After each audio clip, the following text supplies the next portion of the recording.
Mail in New York.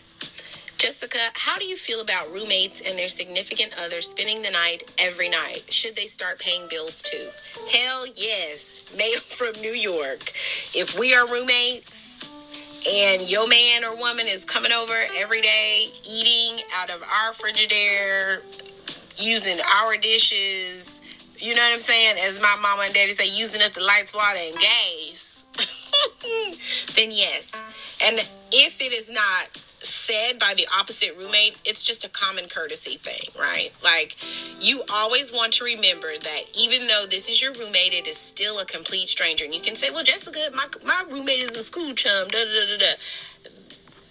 A school chum being a roommate is like a 90% way for y'all never to be friends again after that moving experience, because when it's a friend, they feel like they can't tell you something because they know your trigger buttons, right?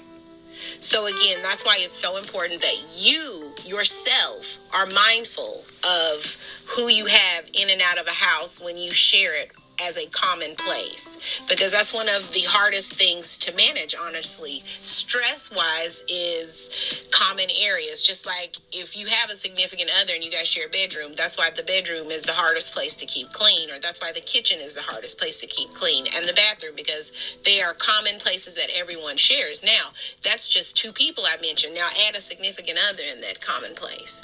You just added even more stress. So you always want to remember that. So if your roommate doesn't say that, if she doesn't just out and out say, hey, homeboy got to start paying some rent, or homegirl got to start helping, you need to be making sure that you're telling your significant other that, right? If you're going to come hang out at me and my homegirl spot or homeboy spot, we going to need you to contribute.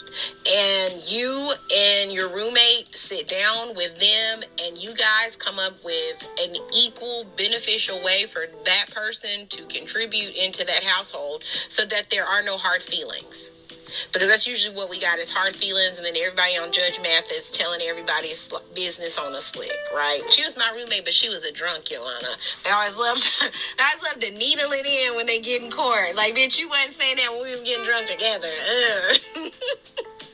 But yes, I think if they are there every day, even if it's for a week, they still, and then somebody's going to say that, well, Jessica, what about if they only stay there like a week on, a week off? They still need to be contributing. If they stay there for a day and the roommate is out of town, I get that. You don't have to contribute. But if you come into my house and me and my roommate have decided we're not going out to eat, we staying in, it is common courtesy that somebody has to cook for all three of us. And it would be the person who does not live here, but is laying up on my couch in my bed or whatever, right?